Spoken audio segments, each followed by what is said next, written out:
this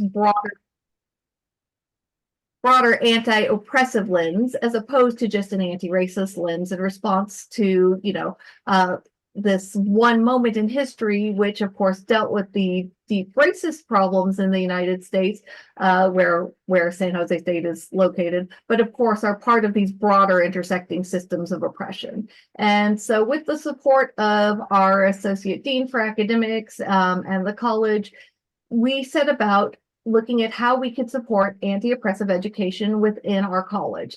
And doing so in our college has been a particularly interesting journey, because within the School of Information, for example, our programs are primarily graduate programs and primarily professional programs. So we have multiple master's degrees within the information professions, probably the largest in the world of the master's degrees of library and information science, archival and records administration, informatics, as well as at that point in time, a brand new bachelor's degree in information science and data analytics. And so this is kind of a different context from a lot of the previous anti-oppressive pedagogical work that had been done. And our colleagues in data science are similarly quite oriented towards professional training in their program as well. And they also have graduate training as well as undergraduate training. And so in our committee, we have a mix of folks from the School of Information and the College of Data Science, and it's a really diverse group in terms of our areas of focus and specialization, in terms of our own pedagogical backgrounds, and in terms of our own identities and positionalities that we bring to the committee. But we really wanted to make sure that we're taking actions to really champion and to push forward the idea of making our college a more genuinely inclusive place, not just a place that says, we're inclusive on the wall, and then everyone turns their head when microaggressions happen, but a place where we're actually acknowledging the fact that, for example, grading grammar in certain ways serves to really just reinforce, the norms of whiteness, for example. And so that's kind of the groundwork where this anti-oppressive pedagogy rose as a project. And so we started by just kind of doing a literature review and saying, okay, what's happening in our respective fields with regards to anti-oppressive pedagogy? We've done multiple surveys of our faculty, staff, and students to identify, okay, how are these actually how are these issues actually being handled in our classrooms? Are we actually as inclusive as we like to say? Because of course, SJSU is an MSI. In fact, about 84%, if I recall correctly, of our students are non-white. 40% of our students are Pell Grant recipients, so it's a very diverse campus community, but are we reflecting that in our classroom? And so we did surveys to identify kind of the issues, especially from the perspective of the students, as to how well we were doing at that point in time. And then we did a curriculum mapping looking at the various courses being offered within the schools within the College of Professional and Global Education to say, okay, in what way are these programs, are these courses actually dealing with these various issues? How are professors handling these issues of dealing with things that seem, so for example, cataloging, right? You might think of library cataloging as this very kind of dry thing, and there's no chance for systems of oppression and questions of political power to be there. But in fact, there's very strong what we call critical cataloging movements within the field, because it, for example, when it comes to Native American materials, a lot of things have historically been mislabeled, misidentified, various language families put together under one not necessarily accurate heading. Similarly, the world religions categories tend to be very Christian-centric, with much less detail for cataloging given to other world religions. When it comes to labels for, queer folks, LGBTQ plus folks, there's not necessarily the same degree of accuracy. And so this is just one example of a subfield within our field where these issues of oppression can arise very easily in the curriculum without necessarily being addressed in the curriculum if we don't take a critical perspective. And so that was the third part of the early part of this project, was looking and saying, okay, what's happening in our curriculum right now as is? How are we doing at actually addressing and preparing our students to address as working professionals these issues of oppression and non-inclusion in the work, especially when we tend as a field to take that kind of false subjectivity as sort of our perspective. It's very easy to say, you know, we're being objective and we don't need to deal with questions of positionality because we're just cataloging books or whatever it is. You know, we're just looking at what to include and not include in our collection. And of course, in library science, we've all seen in the last couple of years, especially, how much the topic of inclusion within the stacks, what we do and don't include, you know, the way we do our selection and appraisal has really blown up as an issue across the culture at this point. But it's, you know, beyond library science, it's in all of these fields that we deal with. In the College of Data Science, we found in the literature, the survey, and the curriculum mapping as well, that, you know, questions of data bias and inclusion and exclusion from the data sets we use and bias in data training, all of these ethical data issues are as prevalent within their field as within library science. And so for the college as a whole, these issues came to be really important ones.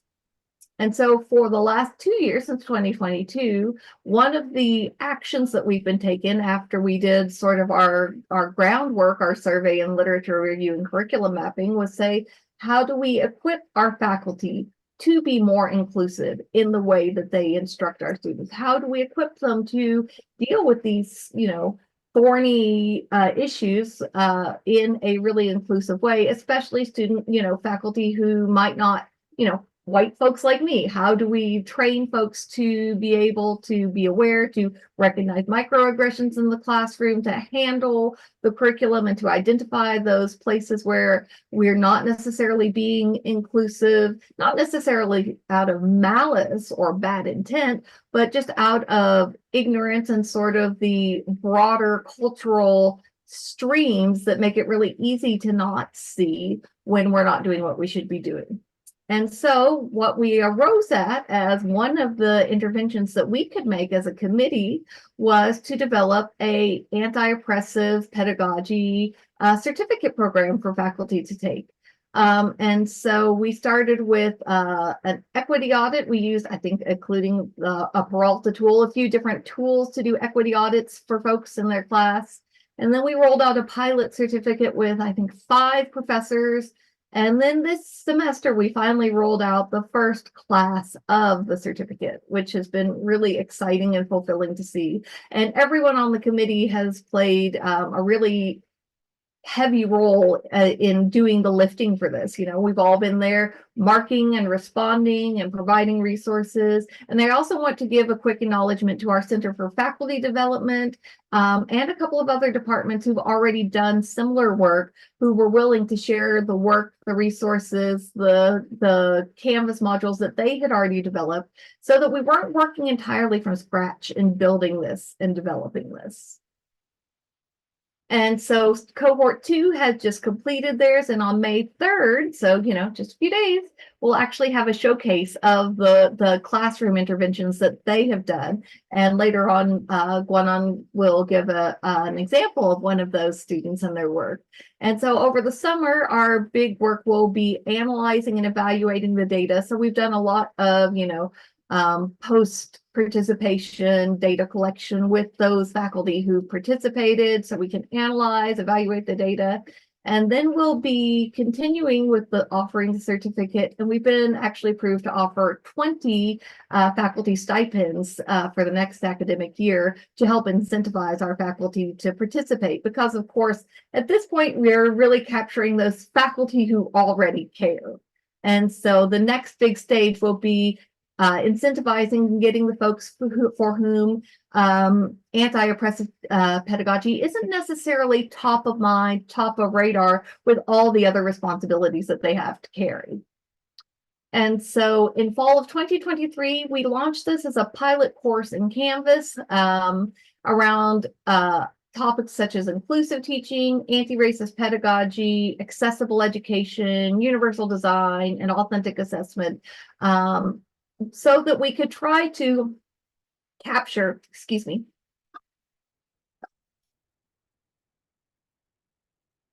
Sorry about that, talking so much, I dried myself out. So that we could capture the fact that, you know, good inclusive teaching is in fact intersectional, that we need to acknowledge ourselves and our students as whole people. And then those who participated in the pilot got a certificate and a badge on Badger and a $500 stipend for completion. And so then from there, we've been developing this certificate. And so we've split our committee up into a content team, which I think is the three of us, who worked on developing the syllabus and developing the Canvas modules, modifying the Canvas modules, everything from, you know, we need to make sure that we include some of our campus-specific resources for trauma-informed teaching, to finding and dealing with broken links, right? So the interesting, deep, sexy stuff, and then the really boring, just day-to-day stuff. And then we had a wonderful outreach team whose job was to, you know, get the application forms, market the stuff, you know, get those faculty there in for us and help us find some summer testers as well. So we initially tested it all as a committee and then rolled it out in August of 2023. And as you can see, this is that initial syllabus, and there were 9 different modules that they could complete. They were only required to complete 5, 2 mandatory, and then 1 including inclusive teaching, and then 3 of their choice with active participation and discussion. There were little assignments, which again, we tried to model the principles such as universal design for learning in the syllabus and the assignments as well. And as you can see, there were really 3 major objectives, you know, principles and methods of teaching that promote equity, diversity, inclusion, and social justice, creating course materials that align with those design principles, and then recognizing suitable student support mechanisms for a particular course. And so in the marking for the most recent iteration, the trauma-informed teaching module board never stopped lighting up because, of course, we've been through plague and fire and flood and everything else in the last 4 years, and we're pretty much all kind of first responders right now with our students. And so that particular module, which isn't actually one of the required ones, nonetheless, was super alive with folks going, how do I deal with this? Where are the resources for that? How can I more appropriately respond to my students with this? How do I maintain rigor while also maintaining empathy? So it's been a really fulfilling thing to be part of, to help support our students as they, well, our faculty students, as they thought about how to best support their students. And so we had to think about, because I mentioned earlier, my program is remote, data science is face-to-face. So we had to reach out for some resources within the university about what are the particular concerns for each of these teaching modalities and how do we support folks in that, and authentic assessment. And we were also able to draw from some faculty and learning communities to create and build some of this as well. As you can see, it was all in Canvas, one of our, you know, universal design for learning things in quality matter techniques is everything needs to be very accessible and right there in the system for them. We did a little application form just because we didn't necessarily have as many stipends as we would have faculty who wanted to participate. And so, you know, we were looking for folks who were going to be immediately using the learning in high impact courses, core courses with, you know, courses with large enrollments, that sort of thing, and folks who were really dedicated to using what they would learn from the certificate. And so now I will hand it. I think I took over half of your slides, Masum. I'm sorry. No problem. No problem. So for our marketing purpose, we actually use a specified way to design our flyer. Can you go to the next slide? Yeah, so as I mentioned, we wanted to use very straightforward and some clear statement. And from our title, you can see we use achieving equitable student outcomes, and it is very easy to convey our message what actually will be in the content and what the faculties will learn from this course. Sorry for that. And at the same time, we mentioned regarding the program. Here we know that the faculties in general, they are kind of busy with their classroom activities, with their research and service. So we wanted to make sure that we convey our message that this is asynchronous, this is self-paced, so that faculty, they feel that relaxed, that they can go to online and start learning anytime they want to do within the time frame.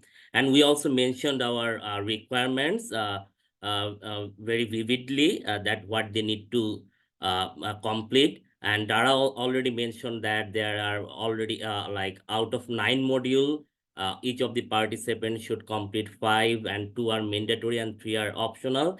So from here, we wanted to mention or convey our message that they have the control that what they want to learn from the course as well. All right. And also, if you notice here from the bottom 2 part, we wanted to make sure the potential candidates, they can start the application very easily. So use the barcode where the applicants just can scan the barcode through their mobile phone, and they can start applying as early as possible.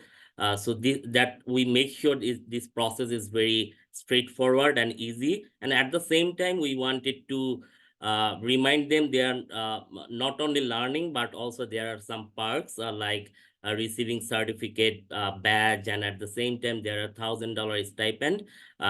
We are talking about the second cohort.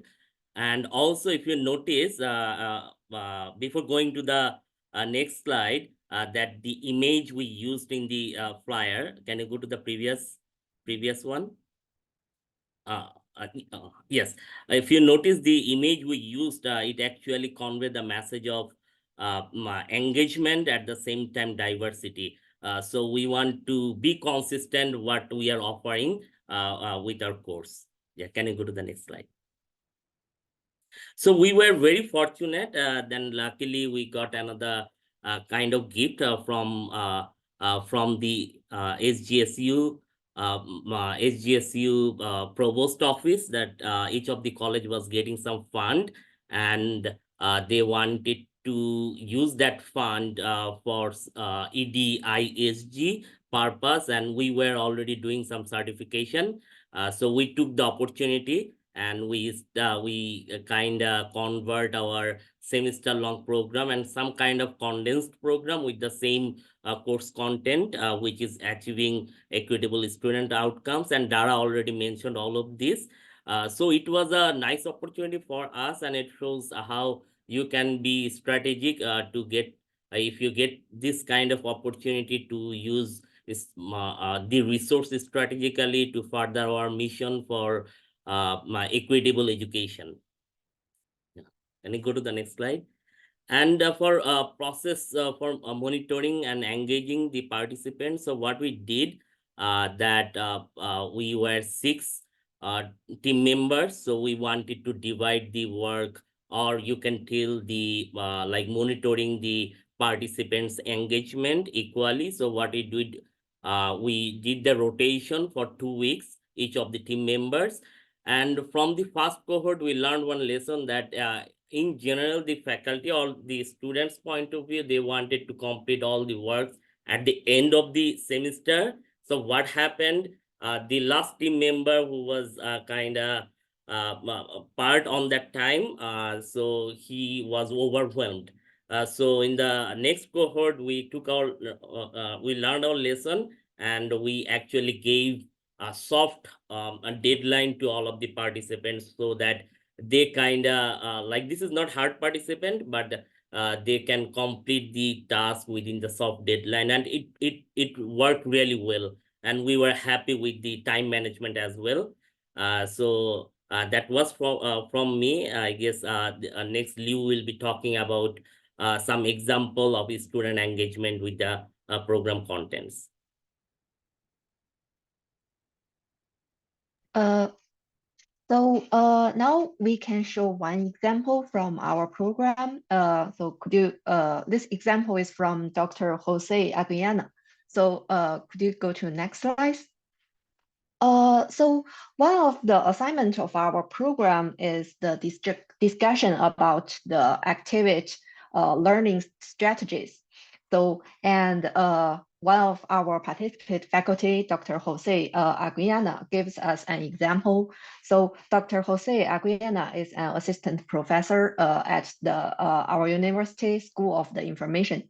And Dr. Jose Aguiana studies the intersections of the reference service, organizational culture, and the equity, diversity, and inclusion.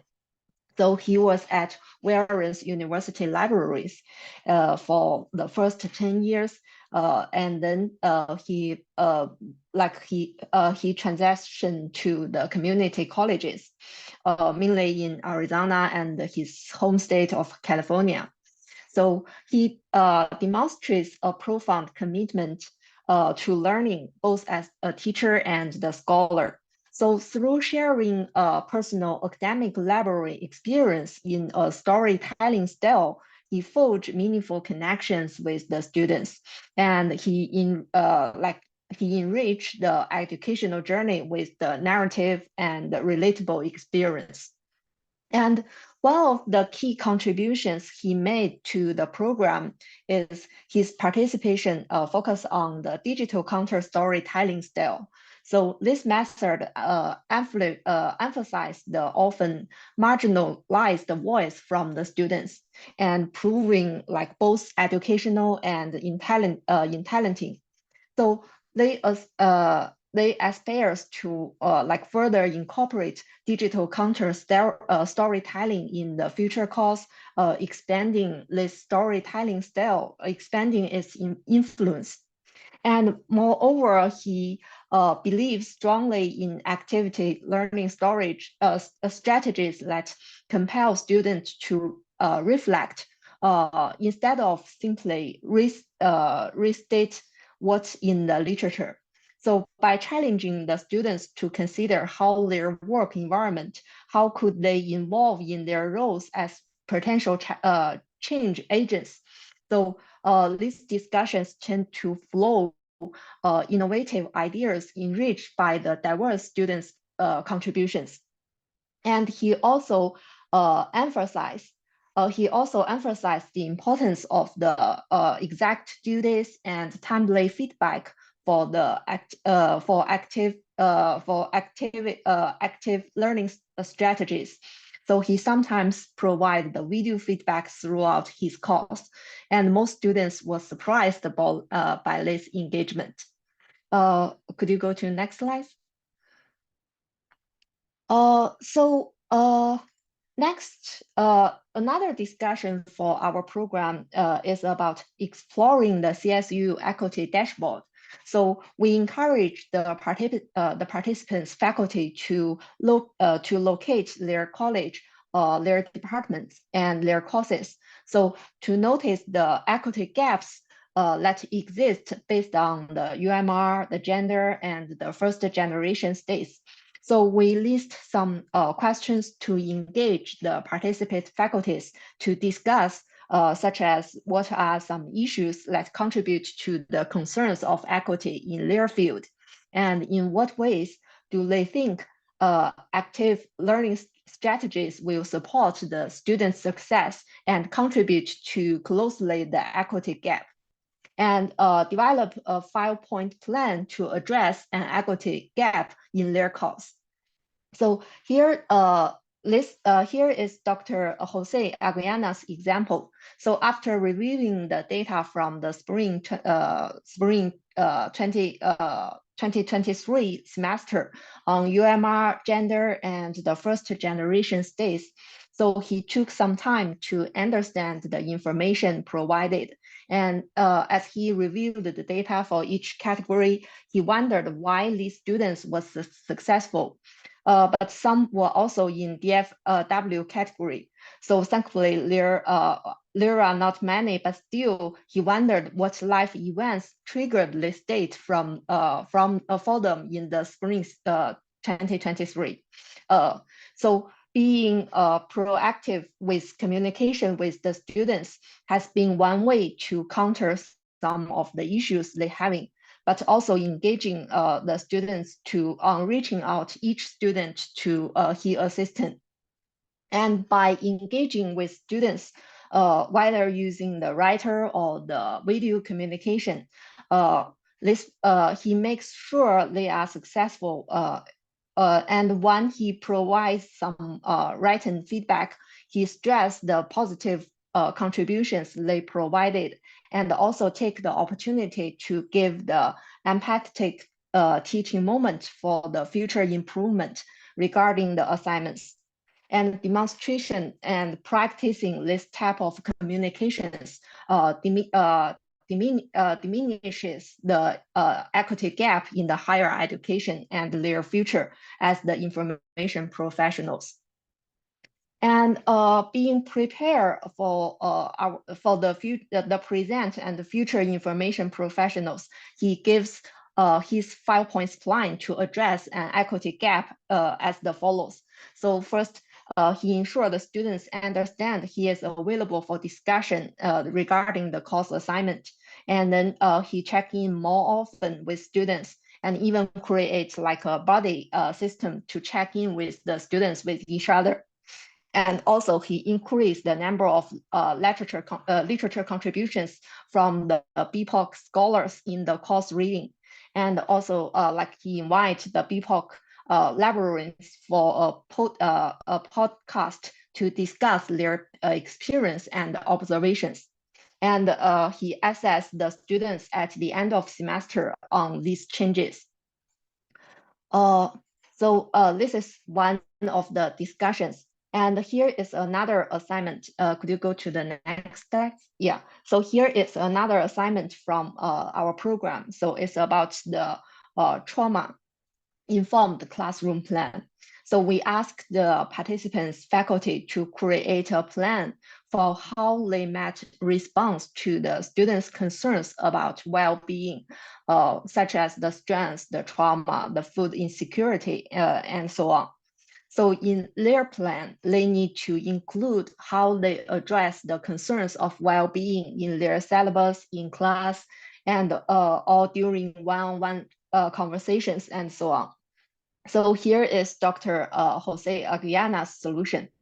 So in his course, the Info 210 syllabus, he stressed the various ways to stay in touch, to let the students to stay in touch with him.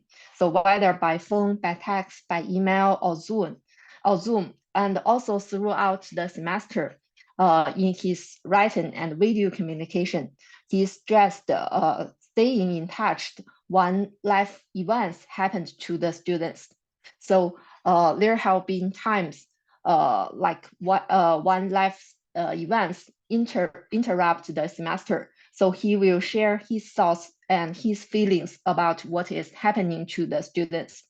And another way he participates is always to ask how the students is doing at this time, and ask this kind of questions can elevate the anxiety and promote a better flow of sharing as what is taking place with students. And knowing a student's well-being can assist in like dealing with the course content and course assignments. So everyone's well-being is important to process with the rest. So sometimes there's easier side than done. So, but he believed he must remember how he felt as a student, and will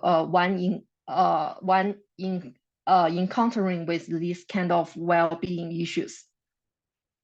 So could you go to the next slide?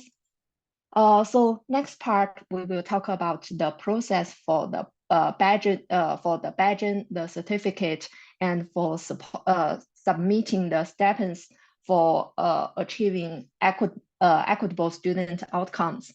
So for the process for the badging certificate, so this was the highly manually processed. So for the badging was integrated with the Canvas. So the participants' faculties will automatically receive once they complete the existing service on Canvas. And Dr. Michele, she creates badging and went through training with eCampus on the setup and the setup in Canvas to attach to the course and the exist service. And for the certificate, this was also processed manually. So Dr.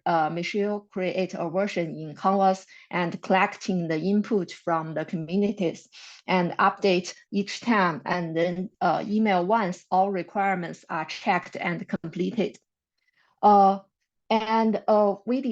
We also decide some requirements for the completion. So the completion of the program entails meeting the following requirements. So first, the participants need to complete a minimum of 5 out of 9 modules. So 2 are mandatory, module 1, module 2 are mandatory, and the other 3 are the participant's choice.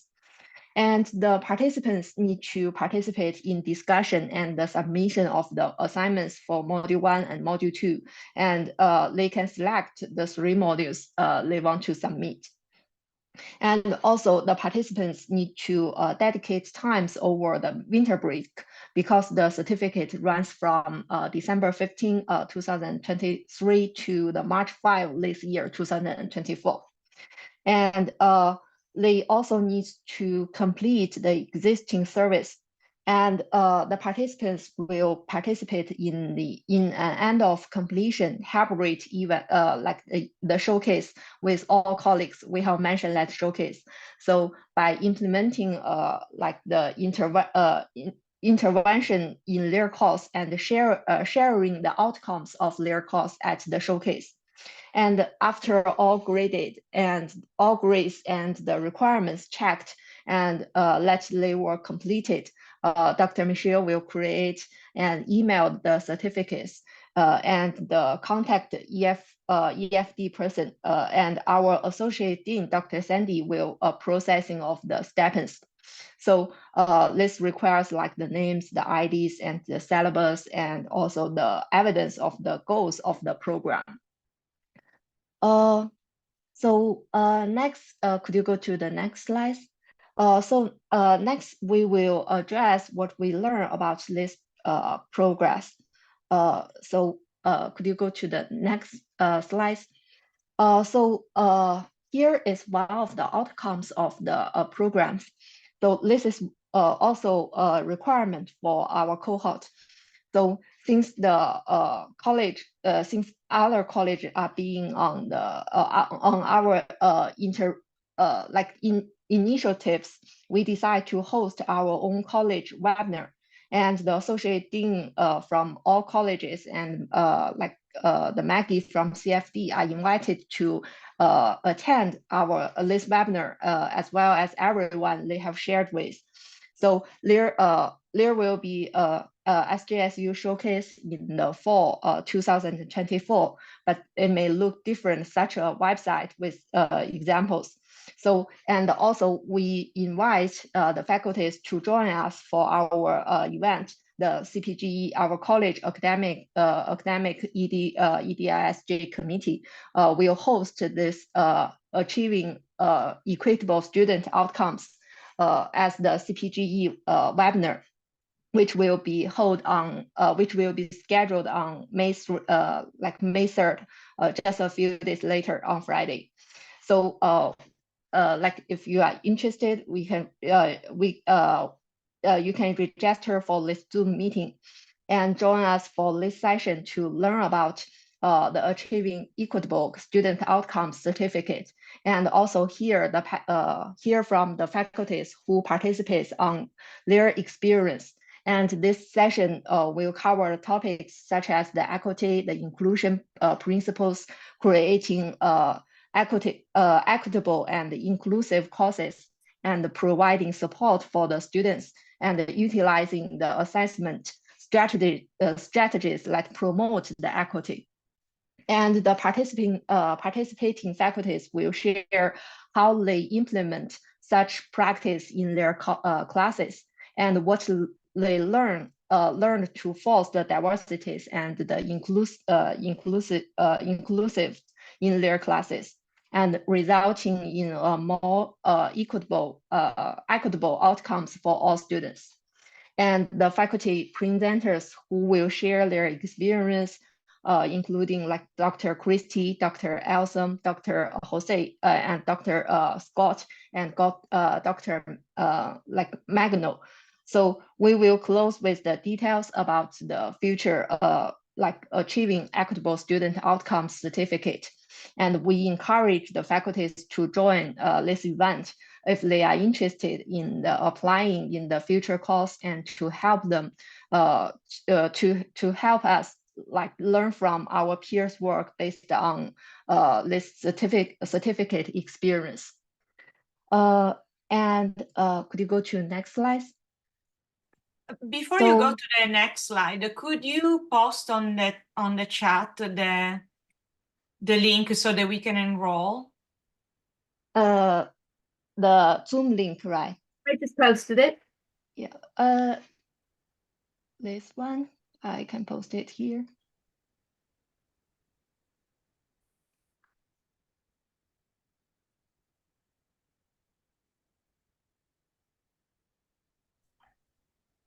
Okay, and there is a question in the chat. It says here, I'm wondering what the time requirement for this certificate.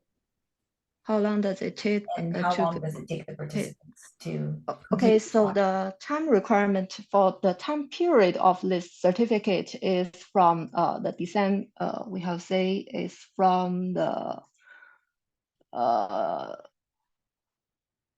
like from December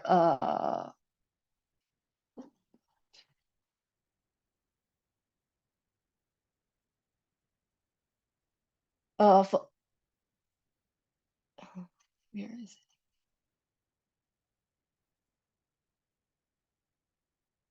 Oh yeah, so for the time period for this certificate is from December 15, 2023 to the March 15, 2024 this year. So the time period for the certificate is like this way. And for the the time cost for each module is depends on the module we provided. Each module is like a little different, but we think like the time course is like I'm not sure, it's like the 3 to 5 days for each modules, and involve some discussions, involve some sharing ideas about different questions, like in the like in the Canvas, like this way. It varies. They were around 6 to 8 hours of active participation per module.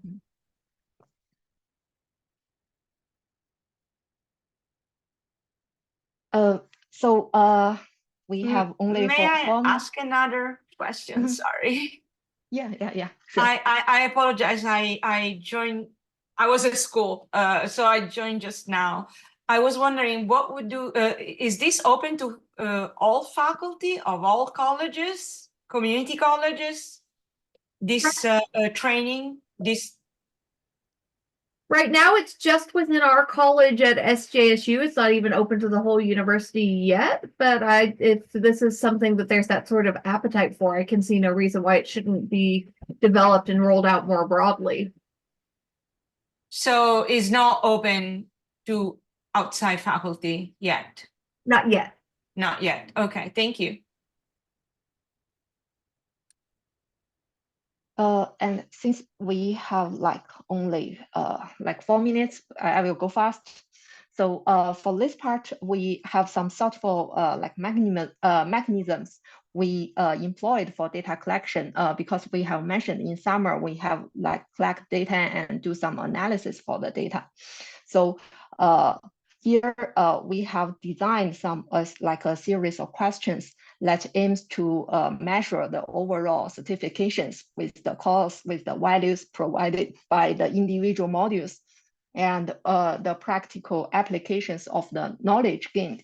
And we are not just ask numbering rating, but we have asking about reflective insultings that can drive the improvements in our course delivery and the content. And beyond the Canvas platform, we also extend our reach by sending out a Google form to all our cohorts. This will ensure that they have a consistent and comprehensive set of data, like we can analysis to cover a broad variance of the experience and insights. And the questions like we have showcased are just the beginning.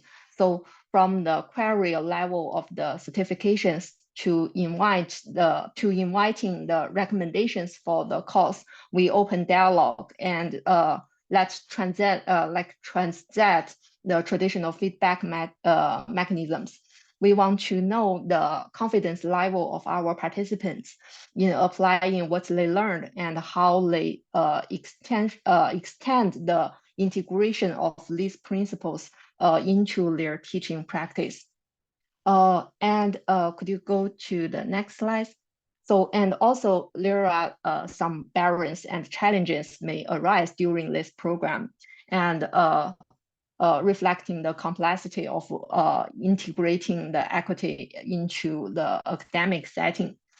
So first, from the administration side, so the initial phase of the setting up an equity cohort can be like the administratively like the burdensome. So one is come to managing the stipends, the require of the online forms need signatures and can lead to delays and the complications. And also achieving the full engagement from all faculty members can be a challenge. Some may like see the intermediate relevance or like maybe hesitant to invest time into the equity training due to some pre-existing commitment and some about some practical benefits. And the questions regarding the community of the funding are also one of the concerns. While the funding may be assured for the academic year, the academic year 2024 to 2025, but there's uncertainty for the subsequent years, like for the long-term planning and commitment. So and also we also need for a robust like justifications for the equity initiatives. So let's start some challenges. And could you go to next slide? So thank you for listening, and thank you for your questions, and thank you for Darra, thank you for Masum for your presentations, and thank you for Michele who have put a lot of effect for preparing the presentations, and thank you for all the committee members in our community. Thank you for listening. So any questions? Okay, so I just posted the link in the chat of where you can find the recording for this session. It's the YouTube channel. You can subscribe there to find the recording for this session as well as all the others. I'd like to thank the presenters so much for this wonderful presentation on teaching us about that program that you have there. It sounds like a great program, and really would be interested in hearing how it rolls out. And can be applied to other colleges and faculty wanting to use it. So is there any other questions you can put into the chat, and I will stop the recording, I guess, right now. Thank you, everyone.